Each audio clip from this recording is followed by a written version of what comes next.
सेन भूतभौतिकसृष्टयः तं नौमि परमात्मानं सच्चिदानन्दविग्रहम्।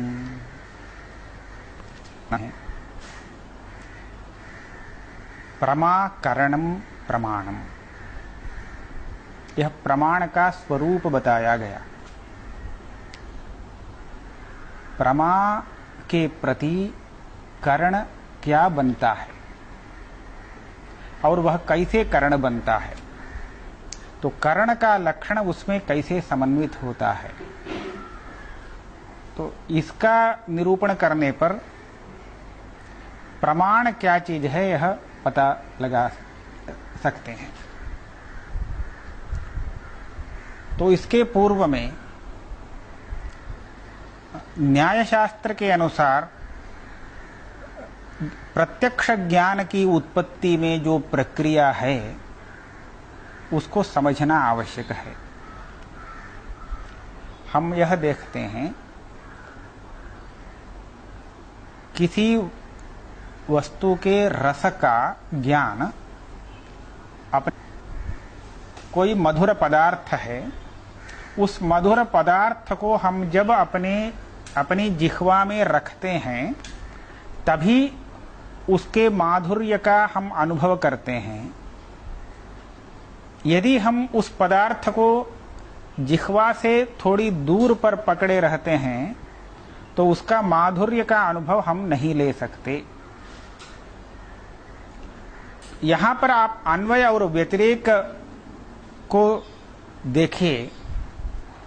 जिह्वा के साथ जब उस वस्तु का साक्षात संयोग हो जाता है तभी उसके माधुर्य का अनुभव प्राप्त होता है, और वह वस्तु थोड़ी भी दूर जिह्वा से न लग करके थोड़ी दूर में रहने पर भी उसके माधुर्य का अनुभव नहीं होता।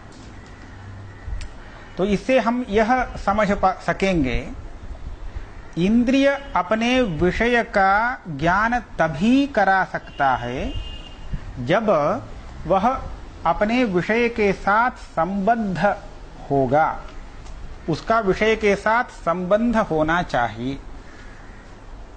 मैंने रसनेन्द्रिय का दृष्टांत इसलिए दिखाया कि वह अत्यंत स्पष्ट है। दूसरे इंद्रियों में देखते हैं, यह घ्राणेन्द्रिय है, गंध का इसके द्वारा ग्रहण होता है। तो सुगंधी अथवा दुर्गंधी वस्तु पास में नहीं, जब दूर में रहता है तो तब भी हम अपने इंद्रिय से उसका गंध जान लेते हैं। तो आपको पूछना चाहिए, यहां पर इंद्रिय और उसके विषय का संबंध हुआ है क्या? बिना संबंध के इंद्रिय के द्वारा उसका ज्ञान हुआ क्या? शास्त्रकारों का यह उत्तर है, वहां पर भी संबंध हुआ है। जो आप देखते हैं सुगंध अपेक्षा दूर पर स्थित है, तो इंद्रिय का उसके साथ संबंध कैसे?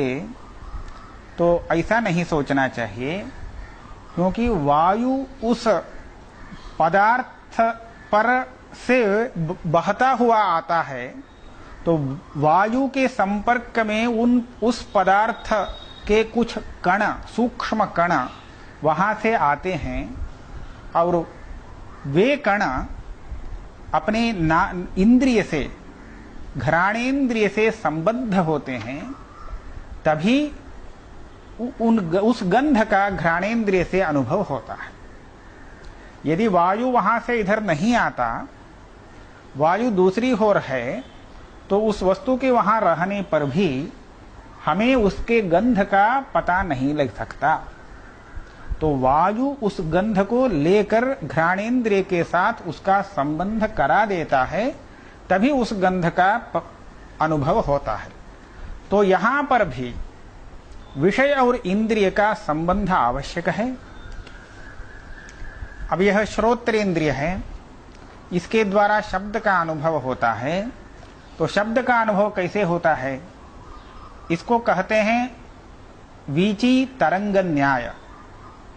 वीची तरंग न्याय कहा जाता है, समुद्र में एक बड़ा लहर आता है, उसके बाद उसके आगे उसकी अपेक्षा थोड़ा छोटा तरंग आएगा और उसके आगे उससे छोटा तरंग, इस प्रकार वह तरंग परंपरा तीर तक आती है। तो उसी तरह जहां अपने चारों ओर समान शब्द को उत्पादित करता है और वे भी शब्द अपने चारों दिशाओं में शब्द को उत्पन्न करते हैं, तो इस तरह अपने कान में जो पड़ता है शब्द, उस शब्द को हम सुनते हैं श्रोत्रेंद्रिय से। यह प्रक्रिया है अन्य इंद्रियों के विषय में। से विषय को ग्रहण करता है, तो विषय तो वहां पर है, वहां हम देख रहे हैं एक घट को। घट कहां पर है? दूर पर है। तो हमारा चक्षुर इंद्रिय कहां पर है? यहां पर है, नेत्र। यहां पर घट तो वहां से इधर आता नहीं जाता है। यह जो इंद्रिय है चक्षुर इंद्रिय, इसको तेजस इंद्रिय बताते हैं। यह तेज से बना है, तो तेज का यह एक स्वभाव है, वह कहीं से निकलता हो तो प्रभा के रूप में दूर तक जाकर के संबद्ध हो जाता है। अब उस प्रकाश, उस लाइट यहां झटित एक मिनट, एक सेकंड में यहां आकर के संबद्ध हो जाता है। तो इसी तरह ये प्रकाश रूप है नेत्र इंद्रिय, और यह हो जाता है विषय तक, और प्रभा उसको कहते हैं। प्रभा के रूप में यह निकलता है और बाहर विषय में व्याप्त हो जाता है। तो इस तरह इसको छोड़ करके नहीं, यहां से निकल करके बाहर नहीं जाता, यहां भी संबद्ध रहता है। तो उसी समय वहां विषय तक उसकी दीर्घ प्रभा के रूप में एक परिणाम होती है। तो यहां पर इंद्रिय और विषय के बीच में वही बीच वाला संयोग है। तो चक्षुर इंद्रिय और विषय का भी संयोग है। सामने जो पदार्थ है, उस पदार्थ के स्थान पर स्वयं ये चक्षुर इंद्रिय वहां तक जाता है, वहां तक यह दीर्घ आकार में वहां जल जाता है, उससे संबद्ध हो जाता है, तब उस विषय का अनुभव होता है। यह न्याय शास्त्र की प्रक्रिया है, और शास्त्रों में भी यही है। अब यहां किसको हम प्रमाण और किसको व्यापार, किसको फल कहते हैं, यह देखना चाहिए। मैं अपने आंख से सामने स्थित उस वस्तु को, कुर्सी को देख रहा हूं, तो यहां पर मेरा विषय है कुर्सी, उसको देखना यह फल है। उसको देखने के लिए मुझे क्या करना पड़ रहा है, किस साधन का उपयोग करना पड़ रहा है? आंख, चक्षुर इंद्रिय का उपयोग करना पड़ रहा है। तो चक्षुर इंद्रिय से उस कुर्सी का प्रत्यक्ष होने के लिए बीच में किसकी आवश्यकता है? तो इस चक्षुर इंद्रिय को उस पर पड़ना चाहिए। चक्षुर इंद्रिय यहां से उस कुर्सी से जब संबद्ध होगा, तभी उस कुर्सी का मुझे प्रत्यक्ष हो सकता है। तो इस तरह देखिए, यहां इसको हम संयोग कहेंगे, इंद्रिय विषय संयोग। इंद्रिय का विषय के साथ जो संयोग है, यह यहां पर व्यापार है। फिर इस व्यापार को करने वाला इंद्रिय कारण है। व्यापारवत कारणम करणम। कार्य क्या है, फल क्या है? कुर्सी का ज्ञान। तो यहां पर कुर्सी का जो प्रत्यक्ष ज्ञान है, वह कार्य है। इस कार्य के प्रति इंद्रिय भी कारण है, प्रकाश भी कारण है, साक्षात वह कुर्सी भी कारण है, और इंद्रिय का उस कुर्सी के साथ संबद्ध होना, ये भी एक कारण है। ये सभी कारण है। लेकिन कारण किसको कहेंगे? तो यह जो इंद्रिय है, उसी को हम कारण कहेंगे, क्योंकि उसका व्यापार बनता है। व्यापार क्या है? चक्षुर इंद्रिय और विषय का जो संयोग, संबंध, वह संबंध है यहां व्यापार।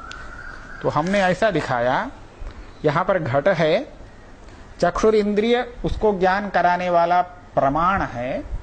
घट और प्रमाण के बीच में संयोग संबंध है। इस संयोग संबंध को हम व्यापार कहेंगे। तो व्यापारवान कारण बनता है चक्षुर इंद्रिय।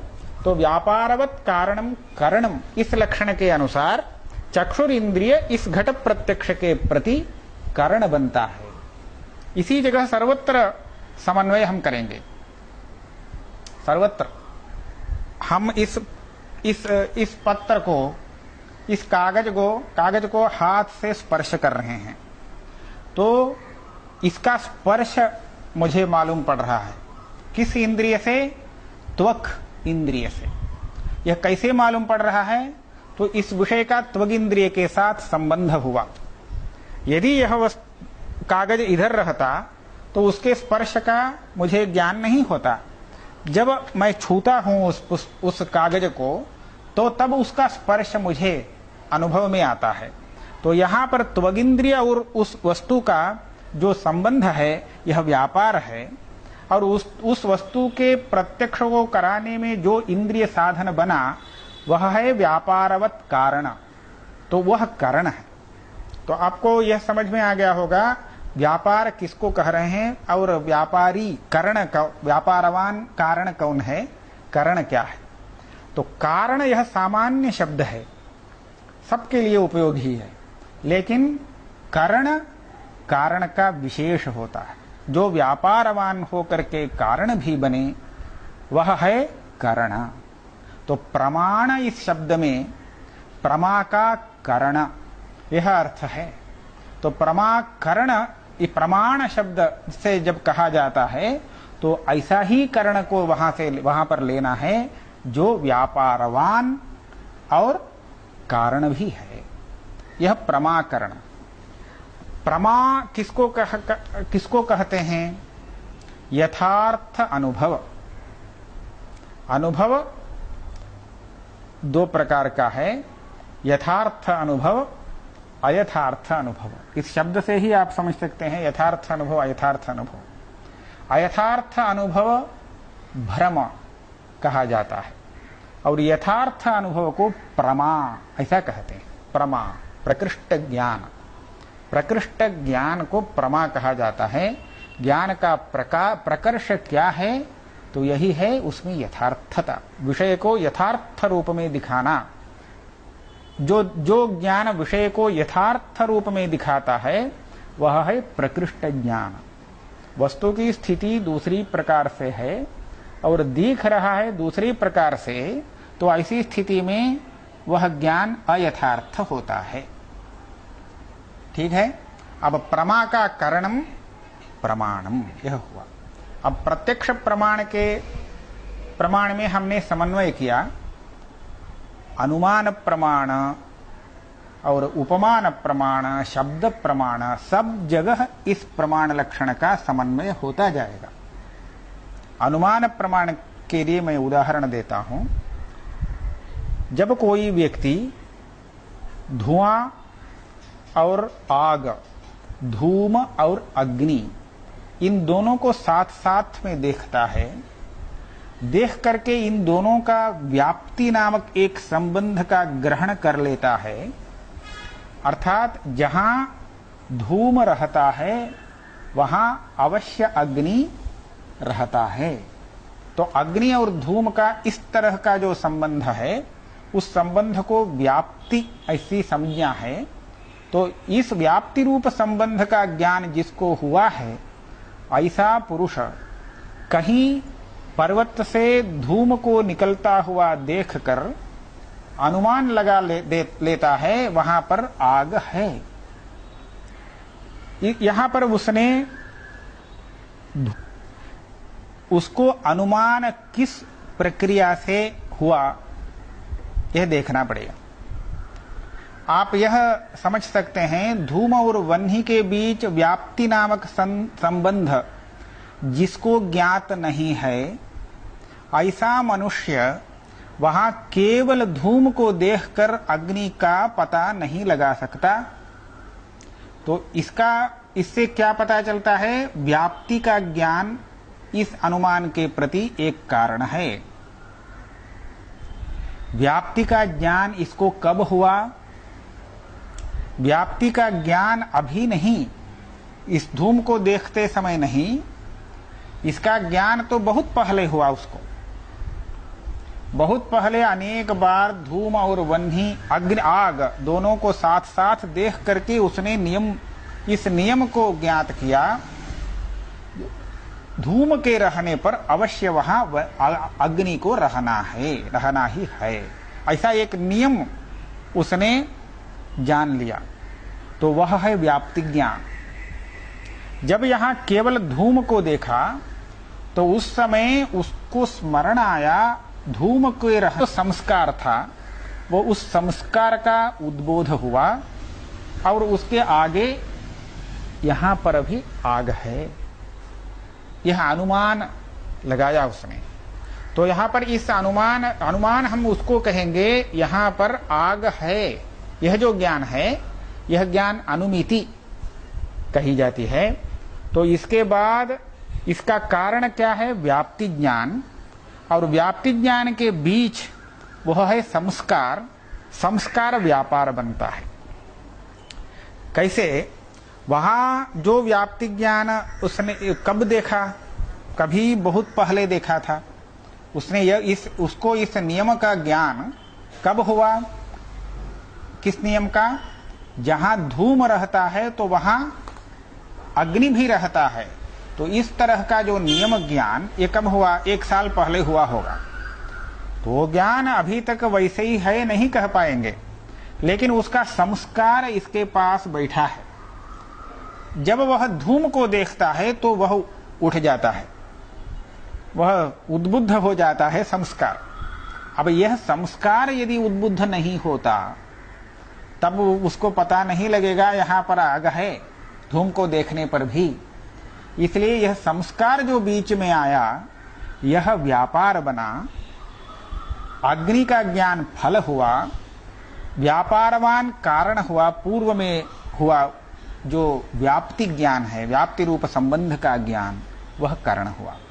तो अनुमिति करणम अनुमानम ऐसा कहते समय अनुमान शब्द व्याप्ति ज्ञान परक है।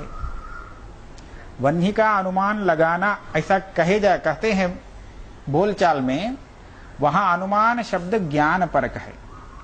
वह्नि का ज्ञान अनुमान प्रमाण से हमें उत्पन्न हुआ।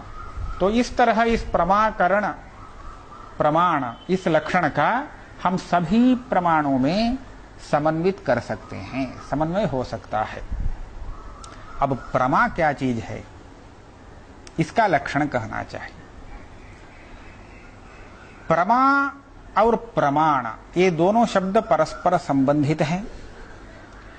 प्रमा जितनी प्रकार की होगी तो प्रमाण भी उतने प्रकार के होंगे।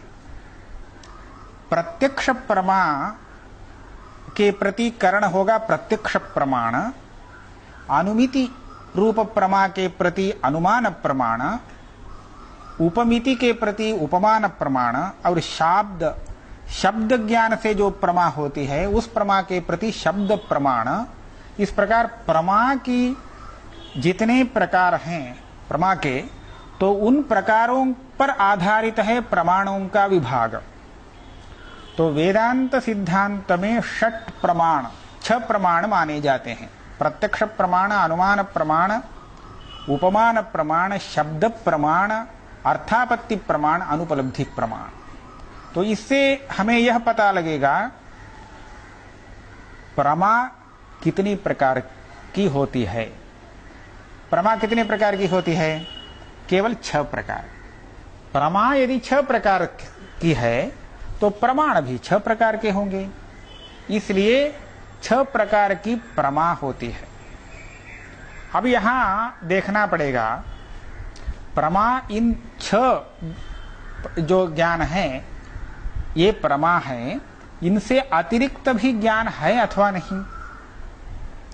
जो प्रत्यक्ष है, अनुमिति है, उपमिति शब्द से होने वाला ज्ञान, अर्थापत्ति हो सकती है अथवा नहीं।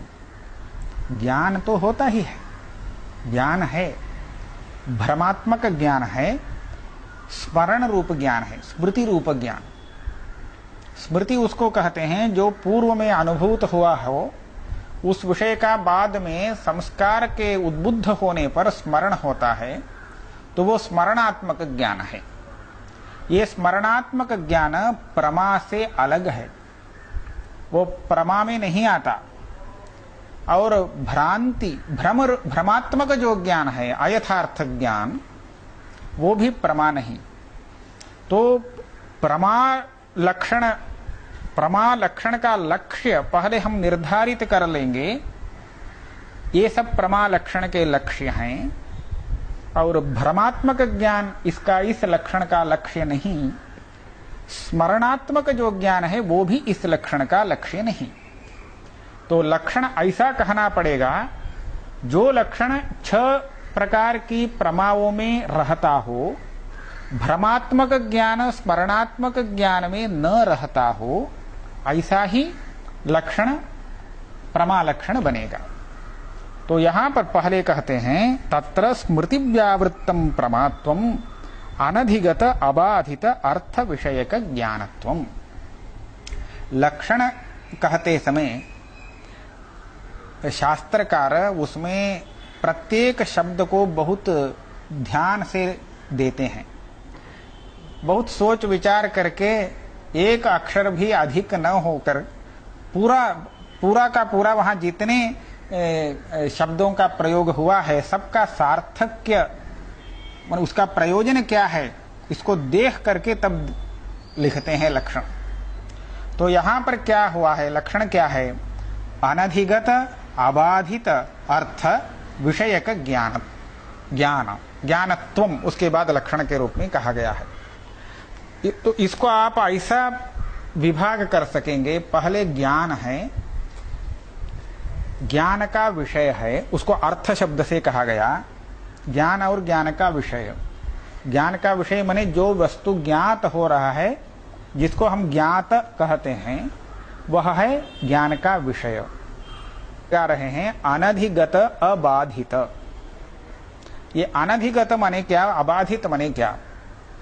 अधिगत से भिन्न अनधिगत, बाधित से भिन्न अबाधित। हाँ, तो इसके पूर्व में अधिगत माने क्या? अधिगत का अर्थ पूर्व में ज्ञात। पूर्व में अभी जो ज्ञान हो रहा है, इसके पूर्व में यदि वस्तु ज्ञात है तो उस संदर्भ में वह अधिगत बनेगा। अधिगत का अर्थ ज्ञात, इसके पूर्व में ज्ञात, ऐसा समझिए। तो हमने क्या विशेषण दिया है? जो वस्तु पूर्व में ज्ञात नहीं है, अनधिगत है, अर्थात पूर्व, इसके पूर्व ज्ञात नहीं, अभी ज्ञात हो रहा है, तो वह वस्तु अनधिगत है। अबाधित, यहां बाधित का क्या अर्थ है?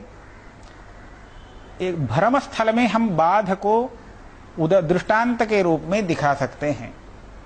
पहले देखा एक सर्प है, ऐसा पता चला, लेकिन बाद में पता चला वो सर्प नहीं है। तो पहले जो दिखा सर्प, वो अब कहां गया? बाधित हुआ। पहले उसको ज्ञान हुआ सर्प है, तो बाद में वह सर्प नहीं है ऐसा पता चल गया।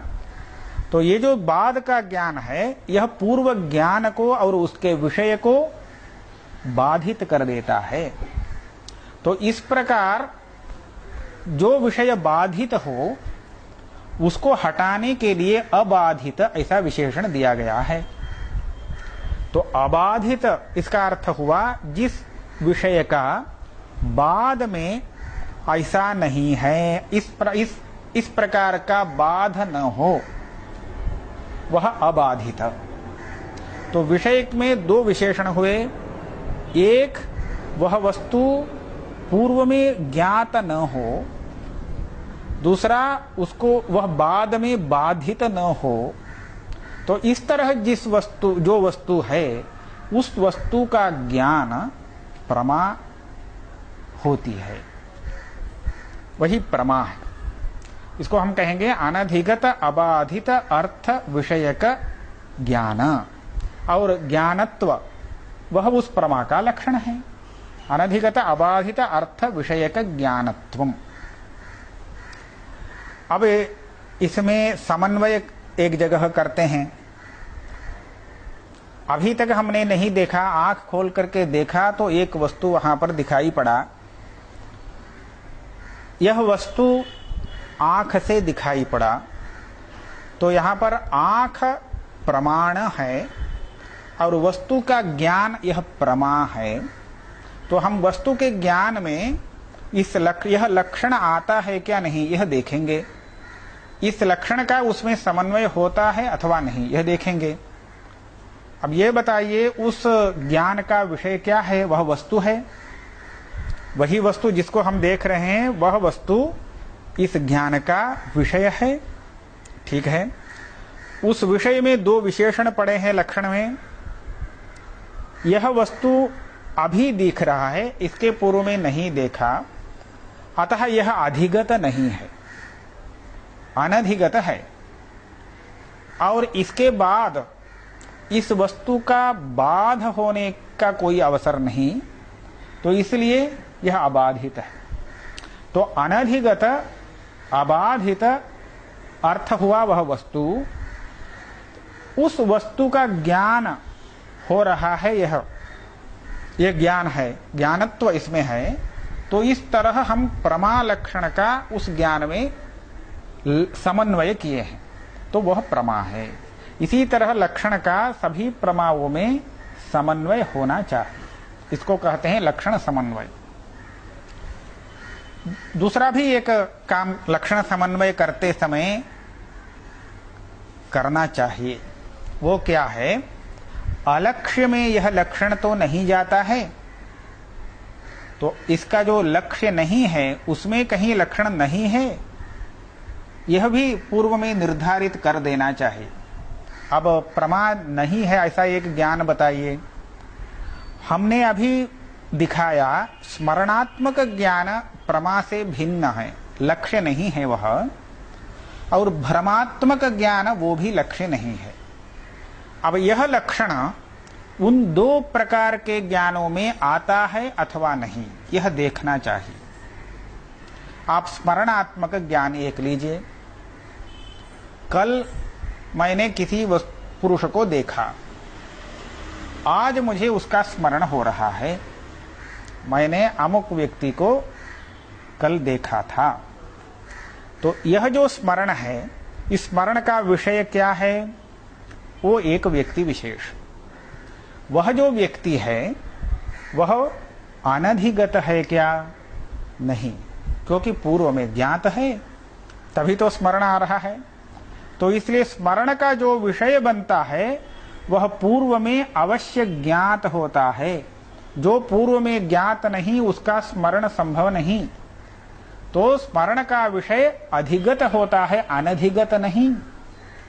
तो हमने लक्षण बनाया अनधिगत विषय का ज्ञान ही प्रमा है, तो स्मरण ऐसा नहीं हो सकता। अतः इस लक्षण का उसमें आना संभव नहीं। इसलिए यह कहते हैं उसमें यदि अलक्ष्य में लक्षण चला जाता है तो अतिव्याप्ति नामक दोष आता है। तो अतिव्याप्ति दोष नहीं है। अच्छा, भ्रम के उदाहरण में देख लेते हैं। भ्रम क्या है? पहले देखा वहां सर्प है दिखा, बाद में पता चला वो केवल रस्सी है। तो यहां पूर्व में जो सर्प ज्ञान हुआ तो उस ज्ञान में इस लक्षण का समन्वय होता है क्या? कैसे? संभव नहीं। यह कह सकते हैं जब आप उस सर्प को देखे प्रथम बार, तो उस समय तो उसका विषय जो सर्प बना वह पूर्व में ज्ञात नहीं था। प्रथम बार जब देखते हैं तो उसके पूर्व में तो वो नहीं मालूम था कि वहां सर्प है, इसलिए अधिगत नहीं है। अतः अनधिगत विषय बनता है, किंतु अबाधित नहीं बनता, क्योंकि उसके बाद नायम सर्पः, यह सर्प नहीं है, इस तरह का बाधक ज्ञान उत्पन्न हो जाता है। इसलिए उसका विषय बाधित होता है, अबाधित नहीं। और इसलिए अनधिगत अबाधित अर्थ विषय का ज्ञान उसको नहीं कह सकते हैं। तो उसमें भी यह लक्षण नहीं आता है। इस तरह यह लक्षण प्रमा का लक्षण ठीक लक्षण है। तो कहीं भी उसकी अतिव्याप्ति नहीं है, तो लक्षण में उसका समन्वय हो रहा है, तो इसलिए अच्छा लक्षण है। तो यह हुआ। आप यह बताइए, यह जो प्रमा का लक्षण कहा गया है, यह लक्षण कहीं स्मरण में जा सकता है? नहीं, क्योंकि जो स्मरण होता है उसका विषय अधिगत ही रहता है नियमित रूप से, अनधिगत कभी होता नहीं। तो इसलिए अभी जो लक्षण कहा गया, यह लक्षण स्मृति व्यावृत्त, ऐसा कहेंगे। व्यावृत्त अनुवृत्त, इन दो शब्दों का प्रयोग कैसे होता है यह दिखा देते हैं।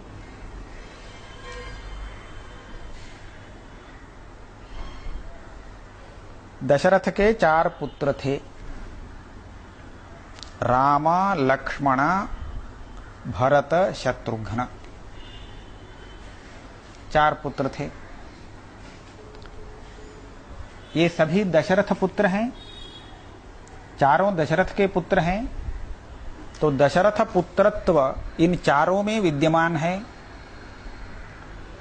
फिर इन 4 पुत्रों में कोई 2 पुत्र वन को गए। वो कौन थे? राम और लक्ष्मण। तो दशरथ के जो वन जाने वाले, वनवास करने वाले पुत्र 2 ही हैं, 4 नहीं। यहां पुत्रत्व यदि लेते हैं तो पुत्रत्व तो चारों में समान रूप से आता है, और वनवास करने वाला दशरथ पुत्र ऐसा यदि कहते हैं तो उनमें 2 हट जाता है। तो वनवास करने वाला पुत्रत्व, पुत्र ऐसा जब कहते हैं तो यह धर्म उन 2 से अलग हो जाता है। भरत और शत्रुघ्न को छोड़ करके राम और लक्ष्मण में रहता है। तो इसको हम कहेंगे यह भरत और शत्रुघ्न से व्यावृत्त हुआ।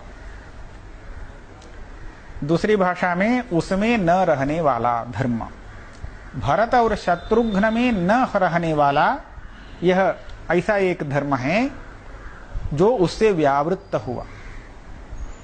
और केवल दशरथ पुत्रत्व ऐसा यदि कहते हैं तो वो चारों में आता है। अब सीतापतित कौन है इन चारों में? तो सीतापतित्व इन चारों में एक पुत्र में आता है। वह सीतापतित्व धर्म केवल राम में है और दूसरे अन्य 3 पुत्रों में नहीं है। तो ये सीतापतित्व लक्ष्मण, भरत, शत्रुघ्न इन तीनों पुत्रों से व्यावृत्त है और राम में है, रहने वाला धर्म है। तो व्यावृत्त शब्द का किस तरह प्रयोग किया जाता है यह आप देखते हैं। तो यह धर्म उनसे व्यावृत्त है, इसका अर्थ है उनमें नहीं रहता है। तो यह जो प्रमात्व अभी कहा गया, यह प्रमात्व स्मृति व्यावृत्त है, स्मृत्यात्मक ज्ञान में नहीं रहने वाला। ऐसा एक प्रमात्व हमने अभी कहा है। ऐसा भी संभव है जो स्मृति में भी हो, ऐसा भी एक प्रमात्व हम कह सकते हैं, जिसमें स्मृति भी अंतर्भूत हो लक्ष्य में। तो ऐसा भी एक प्रमात्व है। तो उसके लिए हम दूसरा शब्द का प्रयोग करेंगे, स्मृति साधारण। पूर्वोक्त दशरथ पुत्र में पुत्रत्व तो सभी पुत्रों में साधारण धर्म है। व्यावृत्त इस शब्द का ठीक विपरीत अर्थ साधारण। स्मृति साधारण, स्मृति में भी है, इसमें भी है, तो स्मृति साधारण। स्मृति में नहीं है, केवल इसमें है, तो स्मृति व्यावृत्त। तो पुत्रत्व चारों के लिए साधारण है। उसके बाद वनवास जाने वाले पुत्र कहने पर ये दोनों के लिए साधारण है। सीतापतित्व कहने पर असाधारण केवल एक के लिए है। तो इस तरह साधारण माने स्मृति साधारण, स्मृति और अनुभव दोनों में होने वाला, ऐसा एक प्रमात्व आगे कह रहे हैं। स्मृति साधारणन्तु अबाधित अर्थ विषयक ज्ञानत्वम्। इसमें इन्होंने क्या किया, पूर्वोक्त लक्षण में जो अज्ञात पद दिए थे, अनधिगत ऐसा विषय का विशेषण दिया था, उसको हटा दिया। केवल अबाधित विषयक ज्ञान यह प्रमा है। तो स्मृति का विषय भी अबाधित हो सकता है। जहां यथार्थ रूप में स्मरण करता है, स्मृति भी यथार्थ अयथार्थ दो प्रकार की है। तो यथार्थ स्मृति जहां होती है तो उसका विषय भी अबाधित रहता है। तो इस तरह अबाधित विषयक ज्ञानत्व उसमें भी है। जैसे अनुभव में है तो उसी तरह स्मृतियात्मक ज्ञान में भी अबाधित विषयक ज्ञानत्व है। तो यह जो प्रमात्व है यह स्मृति में भी रहने वाला है, स्मृति साधारण प्रमात्व। यह प्रश्न होगा, दो प्रकार के प्रमात्व का निरूपण करने की अपेक्षा क्या है? प्रथम लक्षण के लिए लक्ष्य स्मृति से अलग, भ्रमात्मक ज्ञान से अलग जो ज्ञान, वो सब प्रथम लक्षण का लक्ष्य है। और द्वितीय लक्षण का लक्ष्य भ्रमात्मक ज्ञान को छोड़कर बाकी सभी ज्ञान लक्ष्य हैं। तो उस लक्ष्य में स्मृत्यात्मक ज्ञान, यथार्थ स्मृति का भी अंतर्भाव होता है। तो ऐसा दो विभाग, दो प्रकार करने की क्या आवश्यकता है? तो यहां पर यह इसका उत्तर है, जब प्रमाण विभाग का विषय आता है तो उस समय हमें स्मृति व्यावृत्त प्रमा का निरूपण करना पड़ता है। अन्यथा स्मृति का जो करण होगा वह एक अलग प्रमाण बनेगा। स्मृति को भी प्रमा के रूप में परिगणन करेंगे तो हमने यह बताया, प्रमात्मक ज्ञान जितने प्रकार के होते हैं उतने ही प्रकार के उसके करण भी होते हैं, प्रमाण। तो स्मृति एक अलग प्रकार का परमात्मक ज्ञान बनेगा तो उसका भी एक करण अलग से होगा।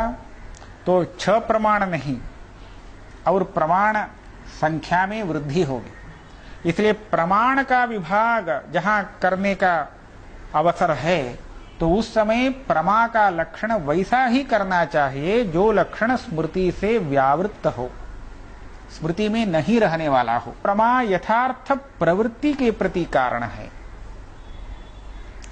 प्रमा के बाद ज्ञान प्रवृत्ति के प्रति कारण भी है, इच्छा और प्रवृत्ति के प्रति। दूर से देखा, वहां पर सोना है दिखाई पड़ा, सोना है यदि दिखता है तो कोई भी वहां जाकर के देखेगा, एक बार उसको लेने के लिए जाएगा।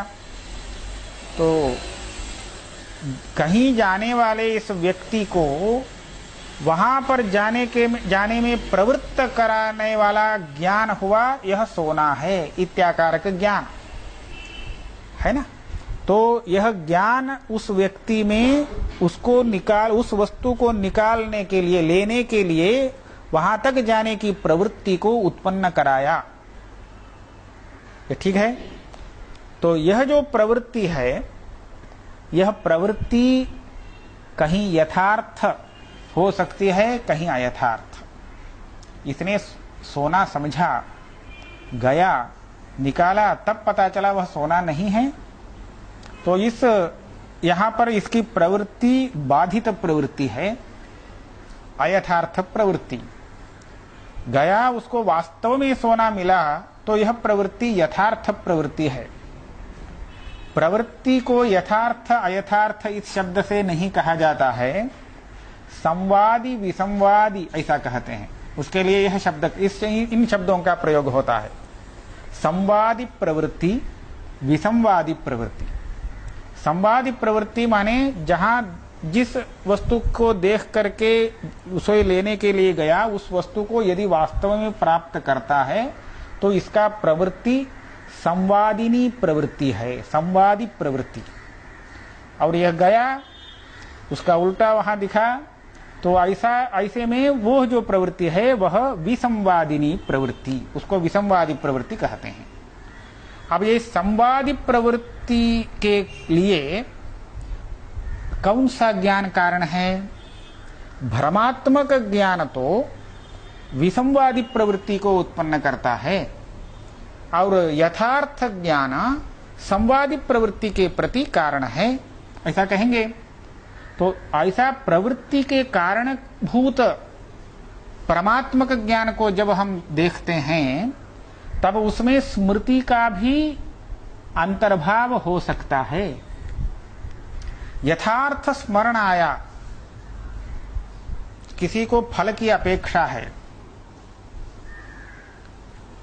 उसको स्मरण आया अमुक देश में अमुक जगह फल रखा हुआ है, स्मरण आया, कभी उसने देखा था तो उसका स्मरण हुआ यहाँ इस जगह फल है। तो यह जो स्मरण हुआ, यही स्मरण उसको वहां उस देश के प्रति जहां फल है वहां पर जाने के लिए कारण बनेगा।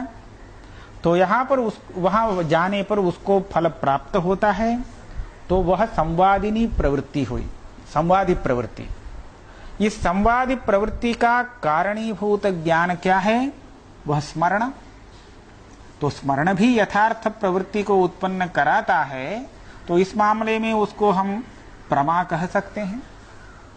तो जहां तक यथार्थ प्रवृत्ति, संवादी प्रवृत्ति को उत्पन्न करने वाला ज्ञान, इसको हम प्रमा के रूप में मानेंगे, तो वहां प्रमा का लक्षण ऐसा बनाना चाहिए जो स्मृति और अनुभव दोनों में आए, क्योंकि स्मृति से भी यथार्थ प्रवृत्ति हो सकती है, अनुभव से भी। तो वहां पर जो प्रमा का लक्षण करते हैं वह स्मृति साधारण प्रमात्व होता है। और जहां प्रमाण विभाग का विषय आता है तो उसके लिए स्मृति को हम हटा देंगे, केवल अनुभव में ही रहने वाला प्रमात्व अर्थात स्मृति व्यावृत्त इस प्रमात्व का निरूपण करेंगे। तो यही दो प्रमात्व का यहां निरूपण किया है ग्रंथकार ने।